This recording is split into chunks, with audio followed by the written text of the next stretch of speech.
प्राचीन भारत के इतिहास को जानने में लौकिक या धर्मेतर साहित्य का भी बहुत ही विशेष योगदान रहा है। लौकिक मीन्स जो लोक संबंधी बातों के बारे में लिखा गया है, जिसका मुख्य विषय धर्म ना होकर धर्म से इतर रहा है, धर्मेतर साहित्य। इसे भी दो भागों में बांटा जा सकता है। एक देशी साहित्य और दूसरा विदेशी साहित्य।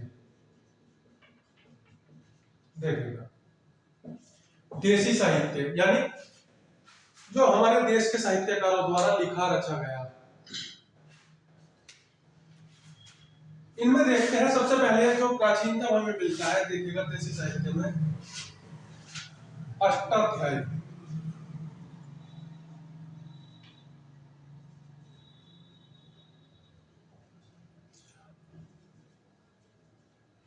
अष्टाध्यायी जो थी ये पाणिनि द्वारा रचित पुस्तक है।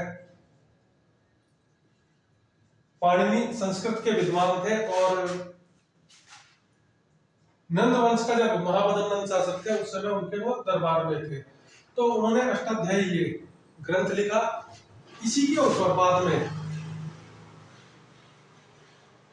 पतंजलि जो थे ये पुष्यमित्र के दरबारी थे और इन्होंने अष्टाध्यायी नामक एक ग्रंथ लिखा जो अष्टाध्यायी पर टीका है। इससे हमें तत्कालीन समाज जीवन के बारे में जानकारी प्राप्त होती है। इसके अलावा अर्थशास्त्र, इसके लेखक कौटिल्य या चाणक्य या विष्णुगुप्त, इन्होंने अर्थशास्त्र लिखा था। यह भी एक राजनीति के बारे में जानकारी देने वाला ग्रंथ है। मुद्रा राक्षस विशाख दत्त द्वारा लिखा गया।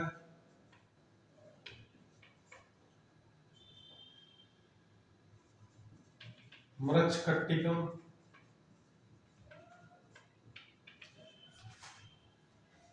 मृच्छकट्टिकम जो है ये शूद्रक एक राइटर थे, उन्होंने लिखा।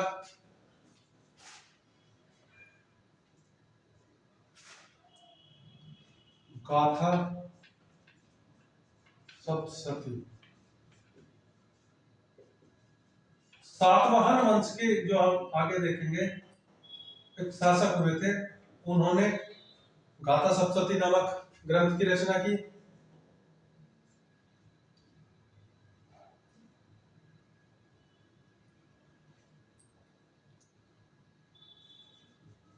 अभिज्ञान शाकुंतलम,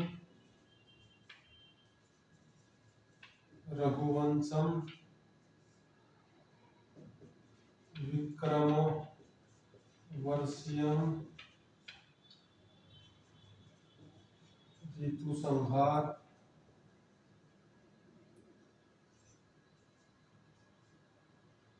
आदि ये ग्रंथ जो थे वो कालिदास द्वारा रचित है।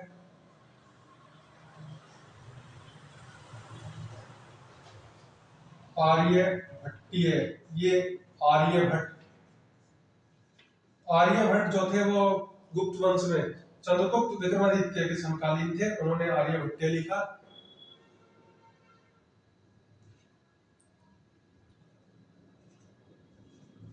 पक्ष सिद्धांतिका,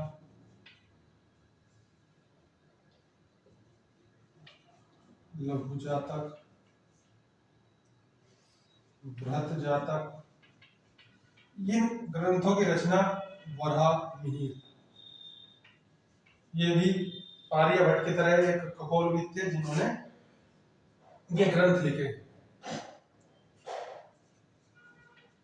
ब्रह्म सिद्धांत, इसकी रचना जो थी ब्रह्मगुप्त ने की। नाट्य शास्त्र के रचयिता भरत मुनि ये थे।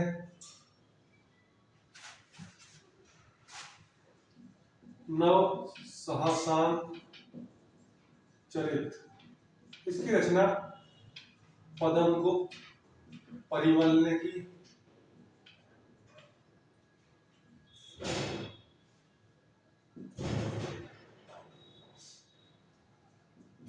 रत्नावली नागानंद और प्रियदर्शिका। इनकी रचना हर्षवर्धन, पुष्यवती वंश के शासक हुए थे हर्षवर्धन, इन्होंने की। कादम्बरी, इसके रचयिता बाणभट्ट, जो हर्षवर्धन के दरबारी थे। पृथ्वीराज रासो, चंद्रवरदाई,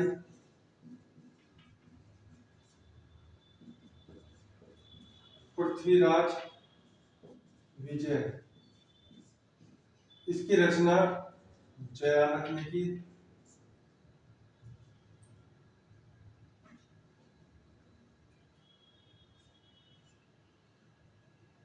इसके अलावा इस काल में इस तरह और बहुत सारे समकालीन जो शासक के दरबार में रहने वाले थे, उन्होंने साहित्य लिखा जिनसे तत्कालीन समाज, जीवन, राजनीति, भूगोल, इतिहास के बारे में तत्कालीन जानकारी जो है वो हमें प्राप्त होती है। इसके बाद देखते हैं विदेशी साहित्य। विदेशी साहित्य जो थे भारत में 3 प्रकार मुख्य थे। सबसे पहले यूनानी या इंडो ग्रीक जो थे, ये भारत में आए और इन लोगों ने साहित्य लिखा। इनमें प्रमुख थे टीसीएस,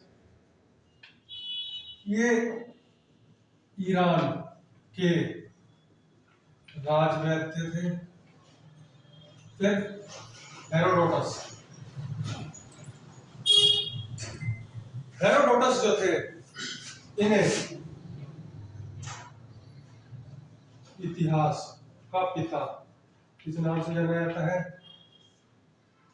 इन्होंने हिस्टोरिकल ग्रंथ की रचना की और लगभग 5वीं शताब्दी ईसा पूर्व के समय इन्होंने भारत और फारस के संबंधों पर किताब में जानकारी दी भारत के बारे में। इसके अलावा जब सिकंदर भारत आया तो उसके साथ नियार्कस, अनीसीक्रेटस,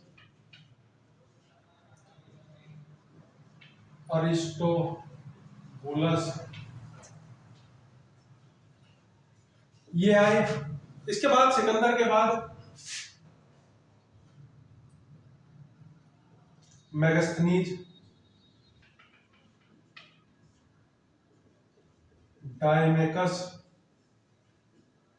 और डायोनीसियस, ये जो थे ये भारत में आए और उन्होंने किताबें लिखी। इनमें मेगास्थनीज जो है वो महत्वपूर्ण है। इसने इंडिका नामक ग्रंथ की रचना की।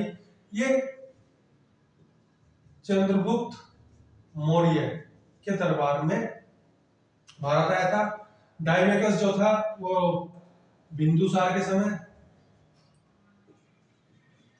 और डायोनीसियस सम्राट अशोक के दरबार में ये भारत आए और इन्होंने भारत में जो अनुभव किए उन्हें अपनी पुस्तकों में लिपिबद्ध किया। इंडिका इनमें बहुत महत्वपूर्ण है, लेकिन यह मूल रूप से उपलब्ध नहीं है। बाद में एरियन, स्ट्रैबो, प्लिनी, टोलमी आदि जो थे यूनानी साहित्यकार, ये भारत आए और भारत के बारे में इन्होंने अपनी किताबों में वर्णन किया। इनमें प्लिनी, जिन्होंने प्रथम शताब्दी ईस्वी में नेचुरल हिस्टोरिका लिखी नामक ग्रंथ लिखा, और टोलमी ने 2री शताब्दी ईस्वी में भारत का भूगोल, इसकी रचना की। और इनके द्वारा इन्होंने भारत के बारे में जो इन्होंने सुना, देखा या समझा, उसके बारे में इन्होंने लिखा। ये जो यूनानी भारत में आए इन लोगों को भारत की बोली या भाषा की ज्यादा समझ नहीं थी, इन्होंने या ना ही अधिकतर लोग भारत में घूमे थे। केवल इन्होंने दूसरे अधिक जो इस समय भारत में यूनानी शासक आए उनके अधिकारियों द्वारा सुनी सुनाई बातें जो थी वो इसमें लिख दी थी, और बहुत सारी जो थी वो कपोल कल्पनाओं द्वारा लिखी गई थी। जैसे टीसीएस का सारा वृत्तांत जो है वो कपोल कल्पना आश्चर्यजनक बातों से भरा हुआ है। मैगस्थनीज ने इंडिका में कई ऐसी बातें लिखी हैं जो सत्य से बिल्कुल परे है। जैसे इन्होंने लिखा कि कश्मीर में दर्दिस्तान एक जगह है जहाँ से सोने निकालने वाली चींटियां पाई जाती है। इसके अलावा इन्होंने कहा कि भारत में दास प्रथा नहीं है। इस तरह इन्होंने कई सारी बातें जो है अलग अलग लोगों ने, क्योंकि ये ना तो यहाँ के इतिहास भूगोल की समझ थी, ना भाषा की समझ थी, और ना ही पूरे देश में इन्होंने अधिकतर लोगों ने भ्रमण किया था, वो अधिकारियों से सुनी सुनी बातों को उन्हें लिख दिया था। इसके बाद भारत में विदेशी साहित्यकारों में यूनानी के बाद चीनी साहित्यकार चीन से आए। चीन से जो प्रमुख आए उनमें सबसे पहला नाम हमें मिलता है फाहियान। फाहियान 399 एडी ईस्वी, इस समय भारत में आए, और इस समय भारत में चंद्रगुप्त विक्रमादित्य का शासन था, यानी गुप्त राजवंश का शासन था, और ये इनके दरबार में आए थे। और उन्होंने अपनी मुख्यतः फाहियान की दिलचस्पी जो थी बौद्ध धर्म के बारे में थी, तो इन्होंने बौद्ध ग्रंथों को एकत्रित करना इनका मुख्य उद्देश्य था। और इन्होंने जो था अशोक के राजमहल जो इस समय तक बचा हुआ था उसे देखा था, और उसके बारे में कहा कि अशोक का राजमहल जो है वो मनुष्य द्वारा नहीं बल्कि देवताओं द्वारा निर्मित स्ट्रक्चर है। इसके अलावा 518 ईस्वी में सुंगयुन ने भारत की दौरा किया, और इस समय भारत में गुप्त वंश का अंतिम दौर चल रहा था जब सुंगयुन ने भारत की यात्रा की। इसके अलावा सबसे एक और महत्वपूर्ण जो है वो 629 ईस्वी में हुएनसांग की रचना का नाम सी यू की मिलता है। सी यू की नामक रचना इन्होंने की थी। तो ऐसे ही फाहियान का फो क्यो की, इस नाम की रचना जो थी वो फाहियान ने की थी। देखिएगा वापस हुएनसांग के बारे में बात करते हैं। जिस समय हुएनसांग ने भारत में यात्रा की उस समय हर्षवर्धन ये भारत के शासक थे, और ये इनके दरबार में आए थे, और हर्षवर्धन का संरक्षण जो था हुएनसांग को प्राप्त हुआ था। उन्होंने भारत के समाज धर्म के बारे में काफी जानकारी जो है दी है, लेकिन उन्होंने राजनीति के बारे में कोई जानकारी नहीं दी है, ना किसी शासक का नाम दिया है। इसके बाद इत्सिंग, ये 671 एडी, इस समय इन्होंने भारत के बाद में यात्रा की, भारत का दौरा, और यहाँ से जाकर इन जो चीनी यात्री भारत में आए उनका मुख्य उद्देश्य बौद्ध धर्म के बारे में जानकारी या उनसे संबंधित ग्रंथों को एकत्रित करना था। लेकिन जब ये यहाँ आए तो उन्होंने यहाँ के समाज व्यवस्था धर्म आदि के बारे में जानकारी जो थी वो अपने ग्रंथों में लिखी। इनके अलावा चाओ जो कुआ और मातवा ले प्रमुख ये विदेशी यात्री थे, चीनी यात्री जो भारत आए, और उन्होंने भारत के बारे में जानकारी अपने ग्रंथों में लिखी है। इसके अलावा तिब्बत से एक राइटर हमें मिलते हैं तारानाथ, जिन्होंने कंग्यूर व तंग्यूर नामक ग्रंथों की रचना की, जिससे हमें प्राचीन भारतीय इतिहास के बारे में जानकारी प्राप्त होती है। चीनी के अलावा